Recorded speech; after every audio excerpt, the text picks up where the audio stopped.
paid rather well. You said to make it as that. You couldn't make it as big leagues. No, you're right. I couldn't make them big. You work hard enough. You know what? I did not put in enough work. I should have been like you. I should have just. It's all about worked as hard drive. as you did. You should have. It's all about power. You should have just been second string the You entire gotta stay time, hungry and you gotta get power. and then complain Get about put it. in the work. I just would have Put put. in the work. I'm sorry, Dad. I apologize. Sorry. All right, we're recording. All right, this is podcast, I think, 34, I believe. I could be wrong, but I think it is podcast 34. And we have a full table. I haven't had this many people on the podcast since, I think, summertime after the noodling trip. So, yeah, I got a couple new faces, one old face that nobody cares about. He is without a mic, but so he can't really defend himself at the moment. But I'll let him talk, maybe not. We'll wait and see. But anyway, I'm going to go ahead and let these two introduce themselves. We have Colton right here. Who wants to go first? Actually, no, Cop gets to go first because they have more rights here at this table. Yeah, I like that. Yeah. I'm Cooper Elam. I work for an agency here in Central Illinois. I've been doing that since 2018 now. So,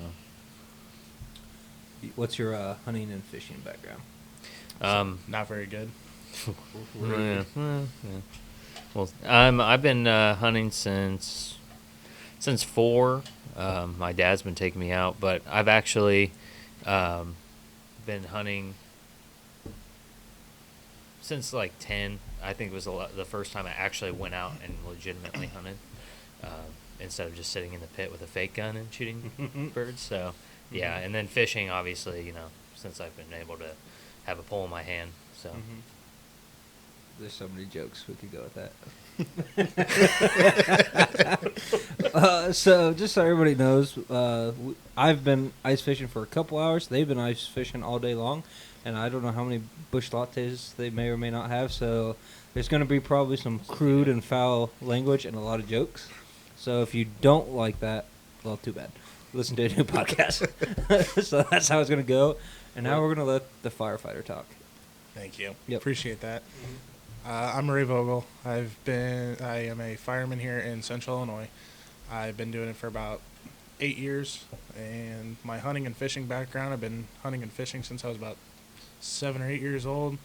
Ever since I could be in a blind or in a stand, I was out in the woods or out fishing with Dad or anything like that, and kind of had a huge influence with Grandpa and Dad and all those guys to where they could take me out. And kind of like Coop said, ever since I can hold a little fake gun in the blind or anything like that, I've been kind of just playing the game ever since. Colton, do you want to give yourself a brief introduction? Well, this is my brother Colton. You guys have already seen him on a podcast and a couple videos if you like and subscribe to the YouTube channel, which if you don't, you should.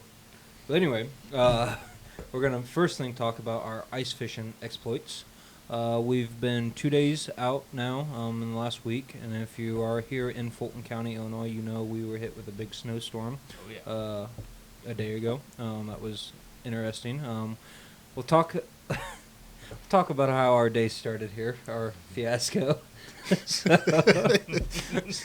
I live in the country, and I have a pretty good pond. Actually, if you may have seen this summer, my wife and I and child caught a lot of good fish out of it, and so has Cooper. Yeah, so this summer. Yeah. So yeah, but anyway, Colton, do you want to talk about this morning to start it out with, or you want me to? Do it? Okay. So, my dad owns a tractor, and luckily he, was nice and plowed my driveway yesterday for me, which is awesome. But like I said, I live in the middle of nowhere, and we have cornfields. And so it drifted very badly. Well, Colton thought his all-wheel drive vehicle could make it. It did not.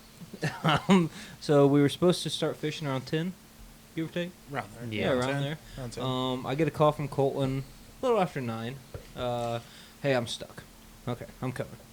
Then he calls me and says, hey, this piece of crap car, I'm adding some stuff. This piece of crap car has nothing to attach to other than plastic, so yeah. You can't pull me out. We're going to have to dig our way out. Luckily, Dad came as a savior. He wasn't angry at all. He was cool, calm, collective.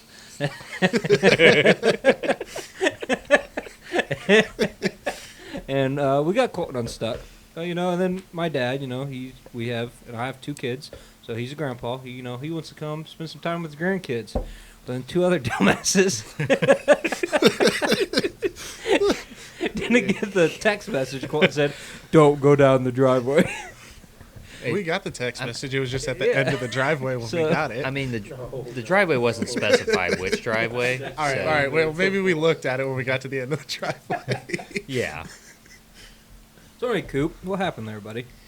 So, I mean, we're cruising up as normal, getting ready to come to your house, and we're just sitting there having a conversation. Ray pulls out his phone.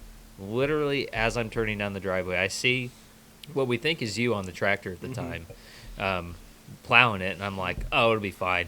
And we go down the road, and Ray's like, I don't think we're supposed to come down this road. And I was like, what? And he's like, yeah, it says don't come down the driveway, but I don't know which driveway. Like, we didn't know if it was your dad's driveway, since the house is right by yours or not. Then, I mean, I have a good amount of speed. I'm doing pretty well cruising through it. You know, Ford product, not Colton's product type of car. What kind of car do you get? It's a Hyundai. Yeah, Hyundai. Yeah, you're one of those guys. More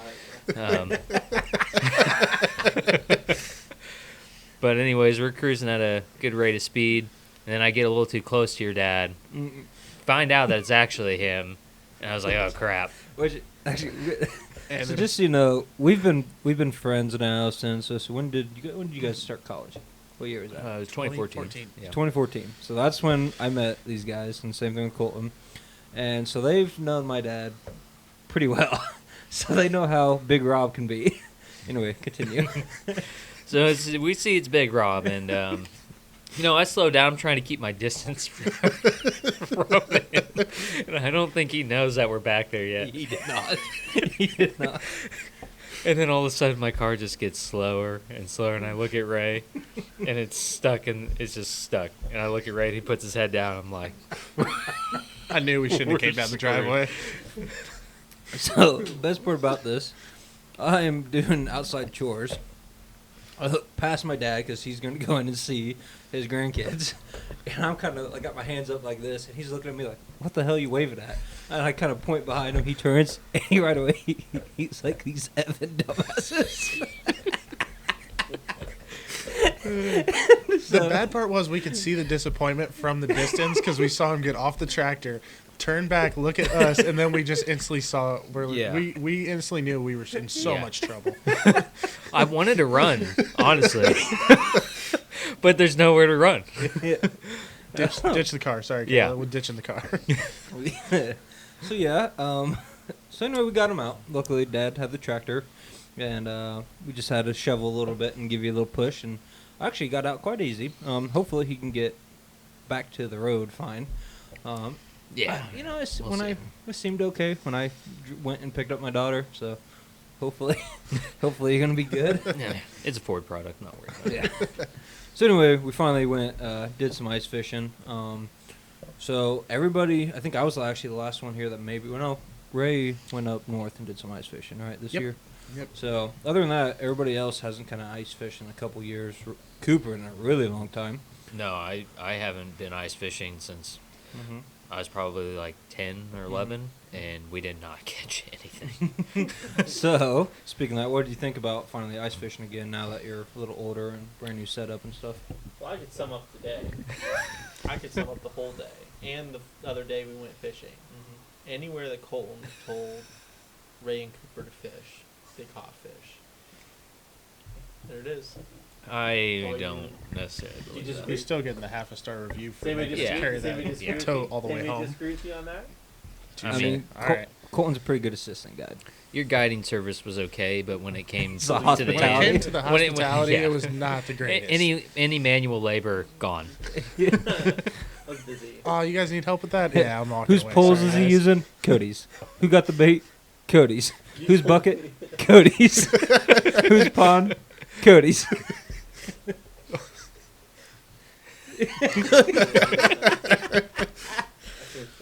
But his guiding was on point. I'll give you that. Yeah. I'll give Yeah, that. you were a really good guy today. You did put us on some fish.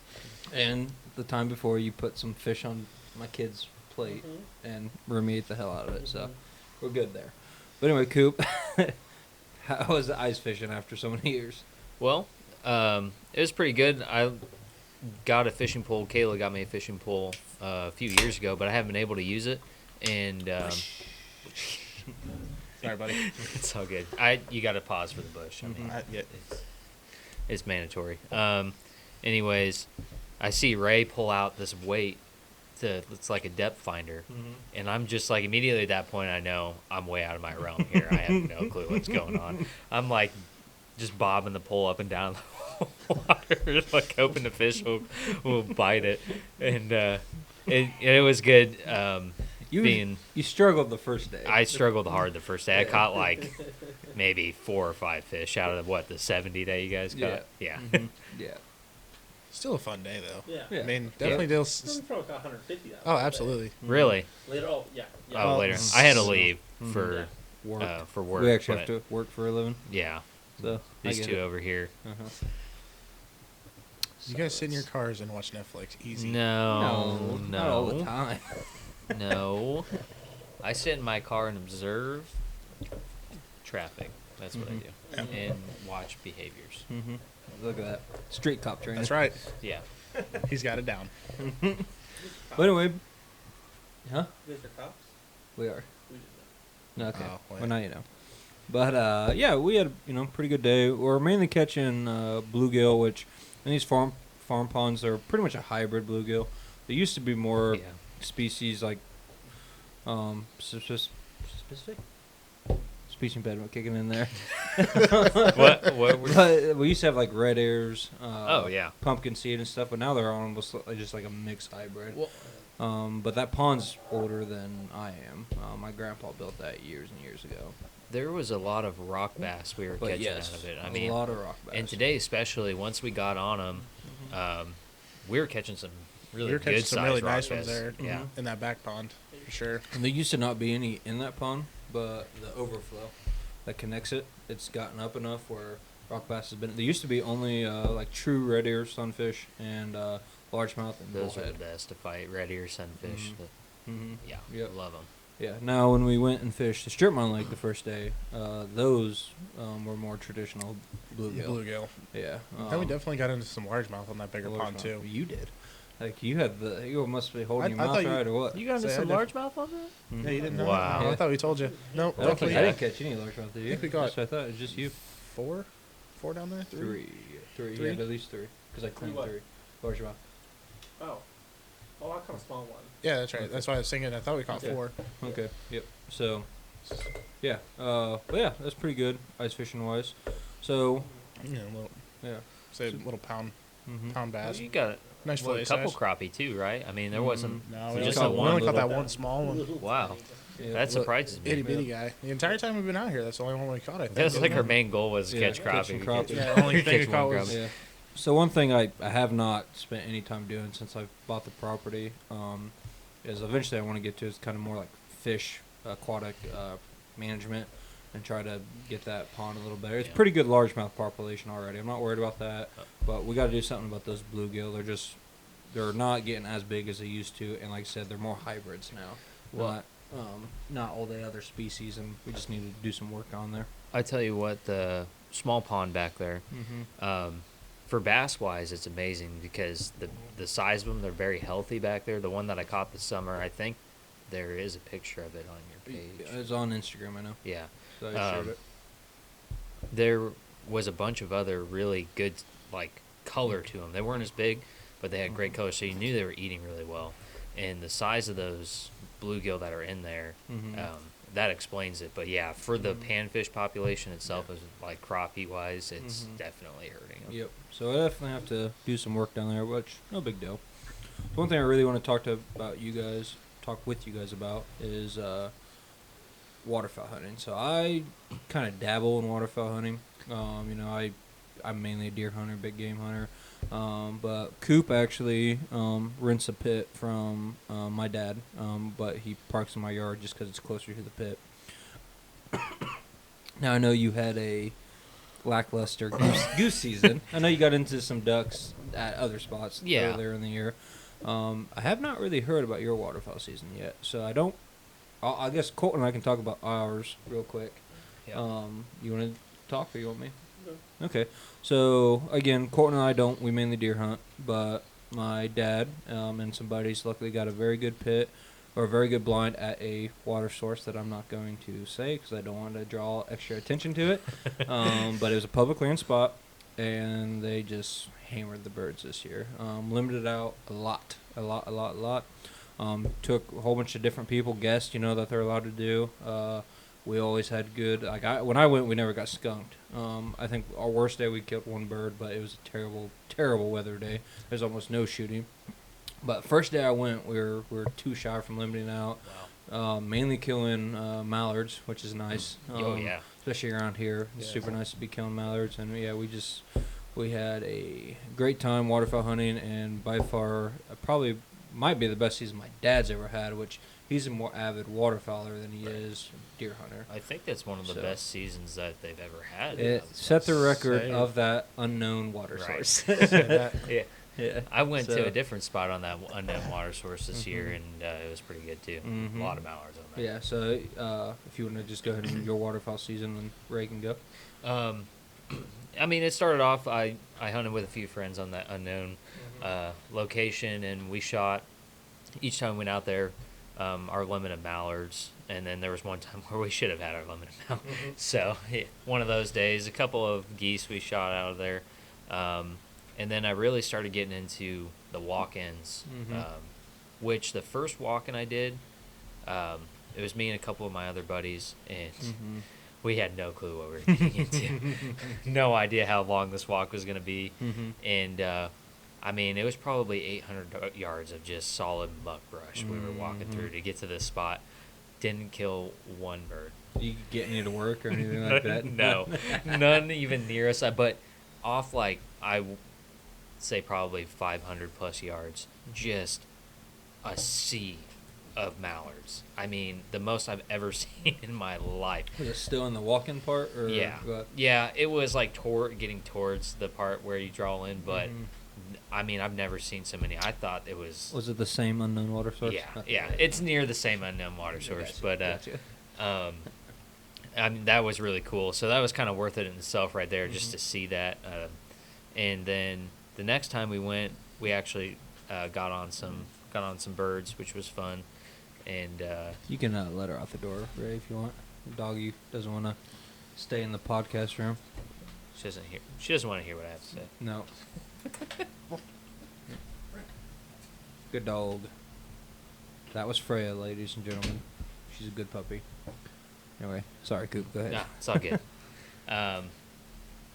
We killed quite a few birds for a walk-in anyways, probably around like 30 or so from the times we went out. So that was pretty good. And when we would hunt the pit out here, most of the time, so it's kind of at a disadvantage. It's not that there wasn't birds around, it's just there wasn't enough people in the pit. So it'd either just be me out there, maybe my dad. Yeah, And it seemed last year. It seemed like you guys had a full pit more often. yeah. This year is always like last year, so I'd go out there and you guys would have 3 vehicles here. Right. This year is always like 1, maybe 2. I know, and every time there was just one person out here, the same response was, I wish somebody else was out here with me because we would have killed something. I mean, to get a group of 10 to work is tough, but when you're by yourself, I'm not going to claim that I'm the greatest caller in the world by any means, so it can be tough. But there was a few times I could have taken some shots at some out here. I just chose not to. I want to try and get them to land in. Yeah, which you and I already kind of talked about this. So like we live near Silco, which used to be a big power plant that was open, and they had a big lake that almost didn't freeze until like the very heart of winter. It closed down a couple years ago, and so that lake is no longer heated. Now it's a deep lake, so it still stays open longer than most lakes, but it freezes a lot sooner than what it used to. And you definitely see the flyway change. Yes. A lot, Yes. especially up here. Yeah, I mean- so that lake used to hold thousands of birds every year, and now, thank you, we have Imaquan, because if we didn't have Imaquan, Right. we'd lose a lot of body of water. So it's a good thing we have it, but yeah, so the last couple of years I've really noticed there's been less birds. Well- it is what it is. When it gets later in the year, that is. There's an interesting theory to that one of my coworkers was talking to me about, and he was saying that the geese are adapting to the inner cities now, and they're not as scared to go in there because the water stays open most of the time of the year around there with all the running water or heated ponds or whatever they have. So they just hang out around there and munch on grass. Mm-hmm. So it really takes a lot of bad weather to push them down this way from Yep. north. So a lot of them sit in Chicago. That's why they hammer them up there. Yeah, I haven't heard that theory. It's interesting. I know Yeah. the goose hunting in northern Illinois has gotten better It's because they've gotten- actually changed. Yeah. Where southern Illinois used to be better, now northern Illinois is better. Like up in DeKalb area, a Yeah. bunch of my friends have sent me every day limited out Yeah, up there. at least again. Anyway, I should clarify. At least that's what I've been told and heard. Because, like you said, I'm Oh, not a I've big seen it. waterfowler, but that's what it seems like. Say a lot of Yeah, us for sure. waterfowlers see it all the time, especially on waterfowl pages. A lot of guys are going north instead of south anymore. Say all your things are changing, which just makes it harder for us here. Yeah. So anyway, how'd your waterfowl season go? My waterfowl season was a little bit off and on this year. First part of the year was very slow for us. I hunt big water down south a little bit, so it's kind of a hit or miss with us if we hammer them or if we just get the ones and twos every so often. But this year's been kind of weird, especially my work schedule, so I didn't get to get out as much as I wanted to.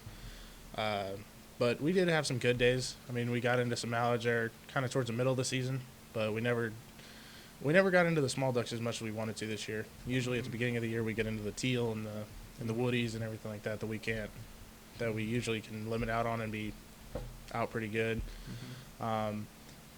Goose hunting for us this year has been phenomenal. I mean, we've been killing geese about every time we've gone out. That's super rare for us, especially on our lake where we are. We usually don't get geese until mid to late January, when all the big water is starting to kind of seal up a little bit. We can open it up and we can start hammering the geese. But this year's kind of stayed consistent. We've stayed solid with the geese about all year. So killed my first bands this year. As many years I've been waterfowl hunting, finally killed my first band. We've kind of had a weird late season in ducks. It was on for a week, and then next week seemed like they were completely gone, and then the next day it seemed like then we had tons of ducks again, and then the next day gone again. But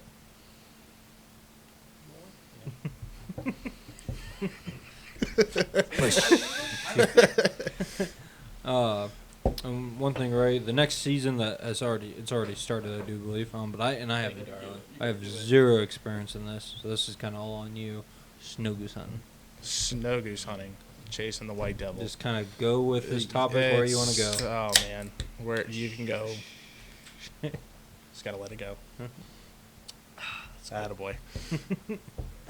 Snow goose hunting is one of those that you love them and hate them. It's a love-hate relationship that's going to be that way no matter what you do. If anybody is listening to this that is saying, I want to start snow goose hunting, I'm going to tell you, don't do it right now. Have a lot of money. Yeah, have a lot of money and don't kill that many brain cells, I promise. It's not a good time.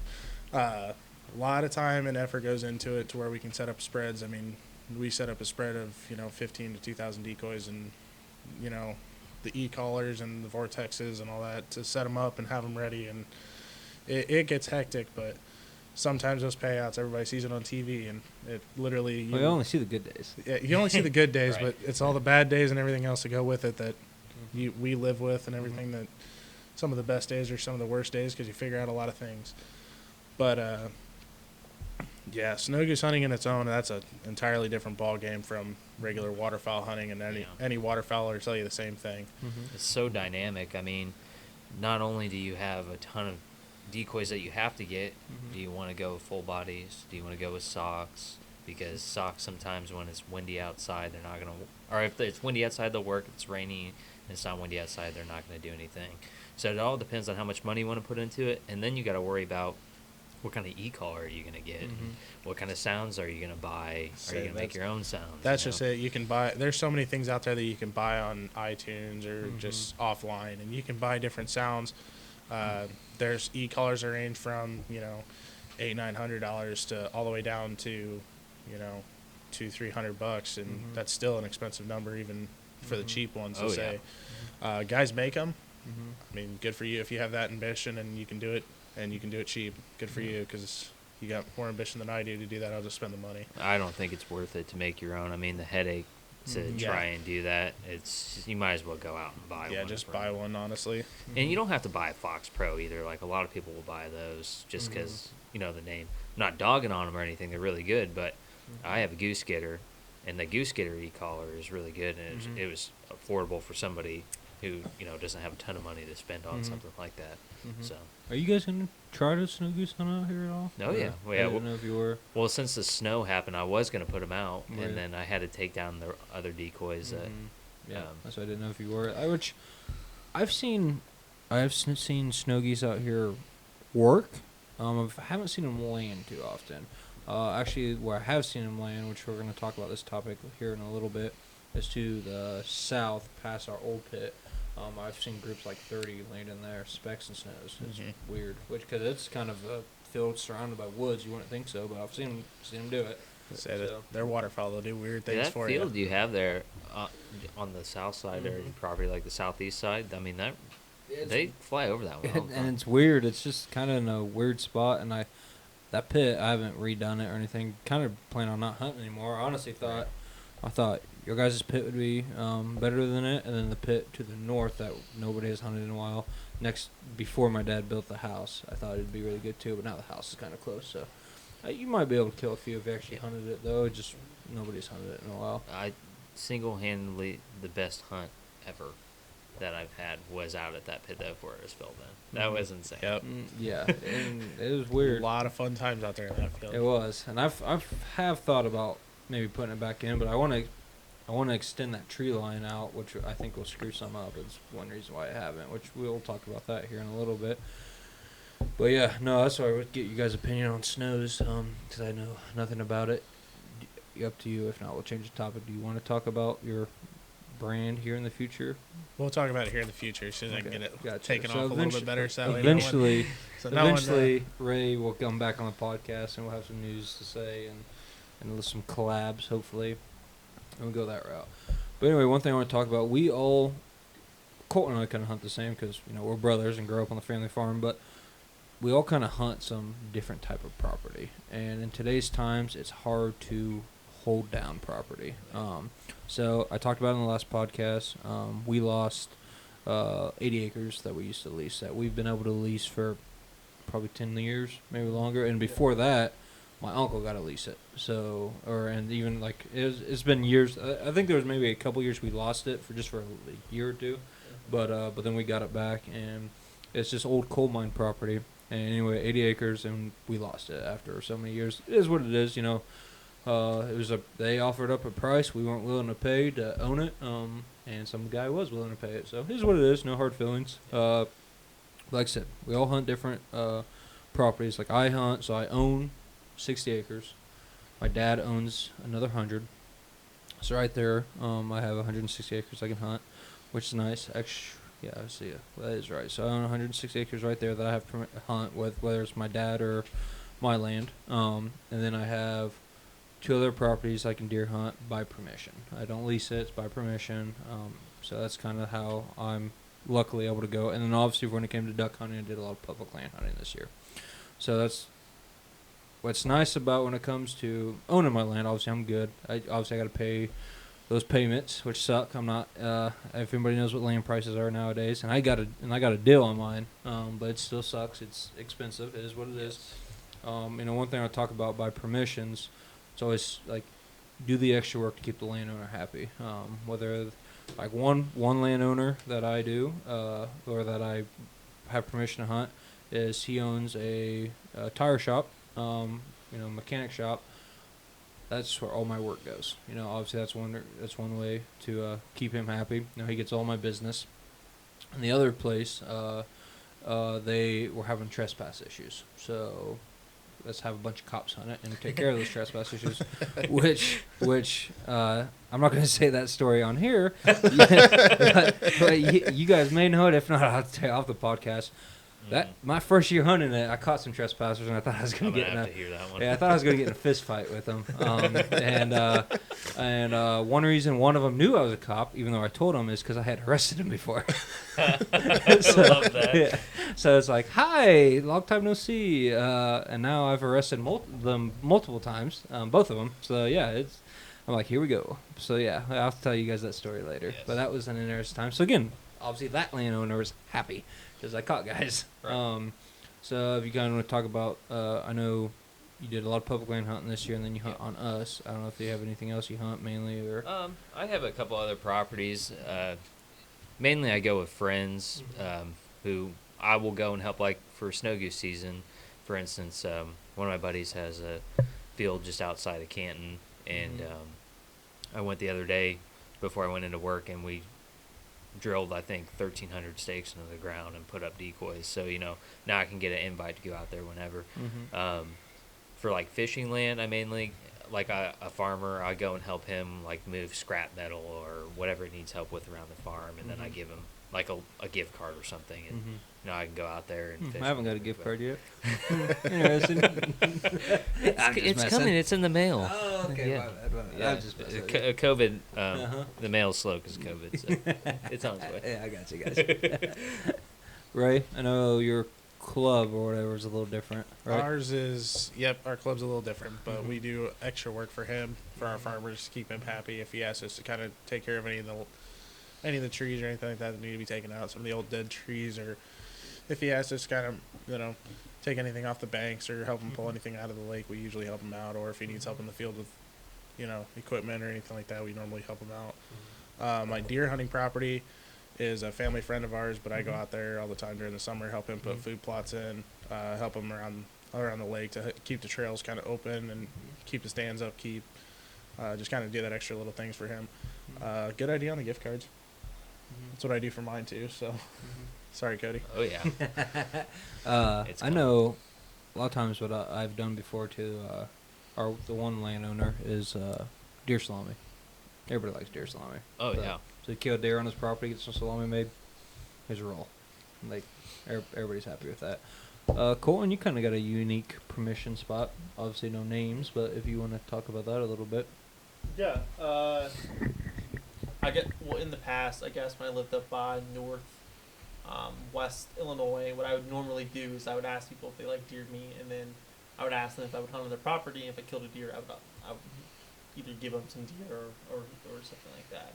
But no, I spent most of my hunting season working for a private landowner, and then got permission to hunt. Then on top of that, which I hunted there most of the season for bow season this year. The biggest. I saw a lot of big deer, but it's a kind of over 1,000 acres of total property. It's kind of a pseudo nature preserve, mostly prairie, little trees. If you weren't hunting where the deer were, you were hunting where you could hunt and get them tucked away. So that was kind of a problem. Comparable to like Utah or like Colorado is what it was like. It's real open, hilly prairie. You could see hundreds of acres away, but So what you're saying is that's not good for deer hunting? there's a ton of deer there. No, you need a rifle. If I had a rifle, you can shoot whatever you okay, I want get what there. you're saying. Yeah, I saw plenty of deer that were at like during bow season, 100, 150, 200 yards away. Big deer, very big deer. Like I don't want to say like it, but like I saw several deer that were probably in the 170, 180 range. Wow. And then one deer that I don't know. It's absolutely giant. Absolutely Yes. giant. Did you get a picture of it? No, I was hunting, and course. it got to like 60 course. yards, or it was like 80 yards away from me, coming at Likely me. story. So the buck fever kicked in. He'd probably be shaking enough to where the phone Oh, I probably thought not it was get a gonna clear come. picture at all. I needed to go on the path that I was hunting, and it went the opposite way.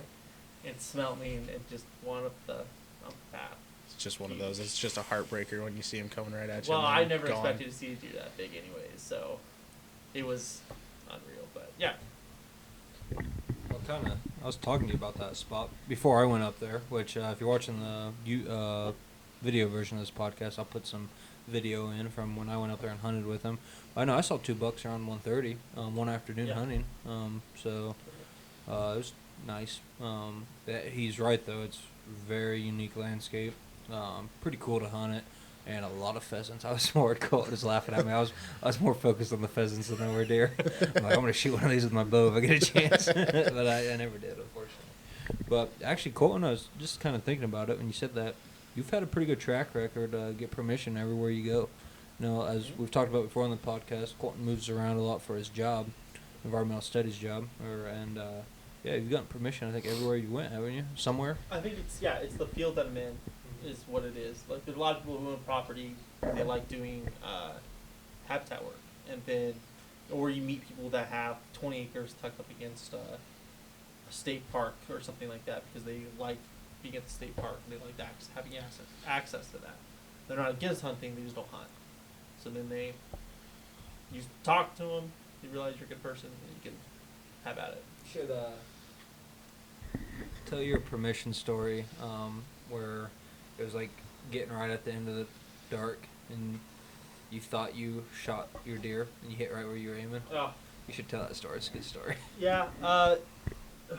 This was like 4 or 5 years ago, and I had been hunting up by northwest Illinois, up by Galena, and I had good permission to hunt these 12 acres that were tucked up against 300 acres or so that I worked at, actually. So I knew there was a lot of deer in there. And so I got there, and this was early season, and this doe was coming down, and it was not advised. It was a little dark.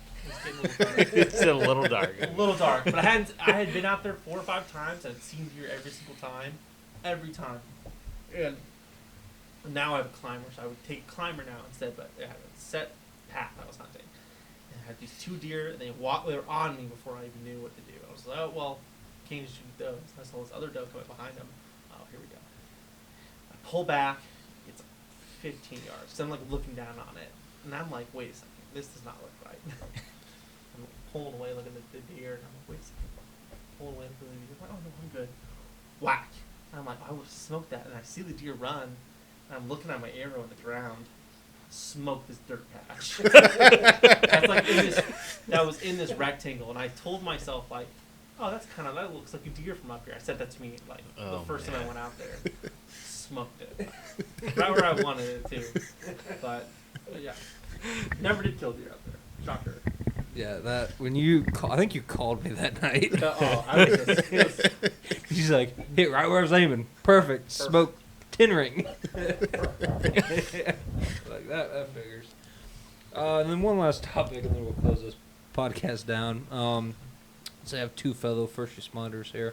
It seems like in the first responder field, there's a lot of hunters and a lot of outdoorsmen, whether they hunt and fish. And the more, at least with my PD, which is actually kind of funny, my bosses tell me this all the time, like, you're hurting yourself. I'm actually, as I've started hunting, I've gotten more and more of my fellow coworkers into hunting. I had one guy who he used to hunt as a kid, kind of stopped. Boom, he's out hunting this year. Nate, obviously, who's been on the podcast. Yep. City boy. I mean, true city boy. Never took him to be the outdoorsman that he is, but man, he's gotten into it. And we're going pig hunting. We're going pig hunting here in a couple months. So he's taking be the interested outdoorsman. to see how that pans out. Mm-hmm. He's taking that and ran with it, man. He was super got excited a crossbow for it. for Christmas and everything. Yeah. So, Oh yeah. So it seems like first responders are drawn to the outdoors in some way. At least a lot of us are. If you guys just kind of want to talk about what you think that combination is, that connection, and why you guys still, obviously when you're a kid, you just want to do it when, because, dad's taking me, I'm going to spend time with my family, Right. whatever. But now that you're as adults, and I know you guys both hunt by yourselves, fish by yourself, and obviously we do it with buddies too, but yet you're still like, heck, I got some free time by myself, I'll go fishing or something. So just kind of whoever wants to talk first and go with that. Oh, You want to go? yeah. I mean, for me, especially, like, I'm more of a fisherman than I am a hunterman. Or hunterman. Hunterman. That's the bush lattes talking there. But yeah, I'm more of a fisherman. So especially in the summertime, when business picks up at work, it's good to get away by myself. I'm in nature. There's nobody around me, and I can just kind of focus on relaxing and not having anybody bother me with like work or anything like that, and catch some hoggers or same with hunting. I like to have some people to go with when I'm hunting most of the time, but just getting away with like friends or family and focusing on something else that's not the job, Mhm. and you know, relaxing is something that's really special, just to be around in nature. So I was just saying about the same thing. It's just kind of nice to get away from the stress that we have to deal with every day. Sometimes it, you know, whether it's a bad call or whether it's just a bad day at work that we have to deal with, it's nice sometimes just to get away alone. But in that aspect is me. I'm mainly a waterfowler, so I usually try to like to have as many guns in the line as I possibly can, and taking my guys. And same with you guys. I invite you guys out with me all the time and try to go. It's just kind of a thing. It's nice to get away with the guys or get away with, you know, just out into nature and just kind of ease your mind to things and just be out there one-on-one and just kind of relax. it's funny how that works. Like for ice fishing, for instance, today, I mean, we went out there around like 10 o'clock. Yeah. And we didn't leave until it was dark outside. Yeah. Coming back up here, and I mean, we looked at the clock. We're like, oh wow, it's 5:30. We should probably lose track of time, and then it's Yeah. like I think it was you were almost late to work because you were sitting there. You're like, oh, I gotta leave. Yeah, I might have broke the speed limit going back to get to work. You all right. But it's you know, it's stuff like that where you're just hanging out with your buddies, passing time, and I mean, you enjoy it so much you don't even realize how much time's passed when you're doing it. So Yep. Well, guys, thank you for coming on the podcast. It's kind of funny, full circle. So, in college, I was their RA. So yes, I was in charge of all of these. loosely, Yeah, we just added to the hair loss, right, Cody? That's what you tell it's us? more of a title. Yeah. I would agree. But yeah, I remember like having my door open. These guys would come in. You know, sweet tea, coffee was always on. Oh, yeah. Usually, Duck Commander was on the Usually it was TV. Duck Commander, Yeah. Yep. and we'd do homework. AKA Yeah. watch Duck Commander episode, then maybe do like 10 minutes of Yep. homework Yeah. and then try to get it done. Yep, and then when they weren't my floor people I was in charge of, then we became fraternity brothers, and there's all kinds of fiascos there. That could be a whole podcast. one That day. could be. I mean, like today, you know, the last time I think I saw Dad look at you disappointed was the flagpole. Yep. Yeah, I'm not mad. Just Disappointed. Yeah. yeah, for sure. I can see So that. and there's a whole bunch of stories that we're not going to tell on this podcast because that's R-rated for Yeah. sure. Yeah, but I appreciate you guys coming on. Had a good time fishing with you. Yeah. And we definitely need to do it again soon and more often. Yeah, Absolutely. absolutely. Thanks for having me. Thanks for having us. Yep, appreciate it, guys. Again, I think this was podcast 34. Like, subscribe, follow, all that good stuff. Thanks, guys. Bye.